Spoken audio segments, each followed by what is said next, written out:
এই হলো Viscum album, যাকে আমরা মিসলোটো বলি। রক্তচাপ কমে যায়, রক্তনালী প্রসারিত হয়, কিন্তু মেডুলার কেন্দ্রগুলিতে কাজ করে না। ভেগাসের কেন্দ্রীয় ঝালার কারণে নাড়ি ধীর হয়। লক্ষণগুলি বিশেষ করে বাত, ত্বক এবং গেটে বাতের সমস্যাকে নির্দেশ করে। স্নায়ুতন্ত্র, বিশেষ করে সায়াটিকা, মৃগী রোগ, কোরিয়া এবং মেট্রোরেজিয়া। বাতজনিত বধিরতা, হাঁপানি, জরায়ুর কারণে মেরুদণ্ডে ব্যথা, ছিঁড়ে যাওয়ার ব্যথা সহ বাত।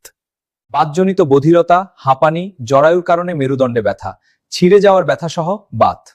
জরায়ুর কারণে মেরুদণ্ডে ব্যথা, ছিঁড়ে যাওয়ার ব্যথা সহ বাত। উচ্চ রক্তচাপ, অ্যালবুমিরিয়া। ভালভুলার রোগ, যৌনাঙ্গে ব্যাঘাত সহ ইমরি রোগের আভা এবং পেটিট ম্যালের মতো লক্ষণ। মাথায় মাথার খুলির পুরো খিলান উপরে তোলার মতো অনুভূতি, চোখের চারপাশে নীল বলয়, দ্বিগুণ দৃষ্টি, কানে গুঞ্জন এবং থেমে যাওয়ার অনুভূতি। ঠান্ডার কারণে বধিরতা, মুখের পেশিগুলি ক্রমাগত নড়াচড়া, ক্রমাগত মাথা ঘোরা।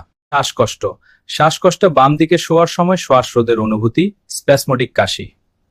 হাঁপানি, যদি গেটে বাত বা বাতের সাথে সম্পর্কিত হয়, শ্বাসকষ্ট। রক্তক্ষরণ, ব্যথাসহ আংশিকভাবে রক্তবাহের উজ্জ্বল লাল, ক্লাইম্বেক রোগ, ল্যাকে সালফ।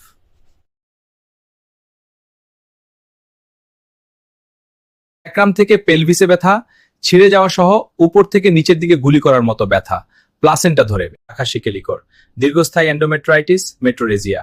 ডিম্বাশয়, বিশেষ করে বাম দিকে ব্যথা। হৃদ ভালোভাবে অপ্রতুলতা সহ হাইপারট্রফি, নারী ছোট এবং দুর্বল, হেলান দিয়ে বিশ্রাম নিতে অক্ষম। সহবাসের সময় ধরফড়, কম টান, ব্যর্থ ক্ষতিপূরণ, বাম দিকে শুয়ে শ্বাসকষ্ট আরো খারাপ। ওজন এবং হৃৎপিণ্ডের চাপ, যেন কোনো হাত এটি চেপে ধরছে। হৃৎপিণ্ডের চারপাশে সুরসুরি দেওয়ার অনুভূতি। হৃৎপিণ্ড, হাঁটু এবং গোড়ালিতে, কাঁধ এবং কনুইয়ের সাথে পর্যায়ক্রমে ব্যথা, সায়াটিকা। উভয় উরু এবং উপরের অঙ্গে ছিঁড়ে যাওয়া ব্যথা, পা থেকে মাথা পর্যন্ত একটু উজ্জ্বলতা উঠে আগুন জ্বলছে বলে মনে হচ্ছে। একরাম থেকে পেলভিস পর্যন্ত পর্যায়ক্রমিক ব্যথা, বিছানায় আরো খারাপ, উরু এবং উপরের অংশে ব্যথা সহ। পিছনে মাকড়সার হামাগুড়ি দেওয়ার অনুভূতি, সর্বত্র চুলকানি, পায়ে চাপা ব্যথা। সম্পদ তুলনা, সিকেলি, কনভালার, ব্রাই পালস, রোডোগুইপসিন, নিঃসক্রিয় ভিসকামের হাইপোটেনসিভ। বৈশিষ্ট্যগুলিকে উন্নত করে। হেডেরা হেলিক্স, আইভি, আন্তঃক্রেনিয়াল চাপ।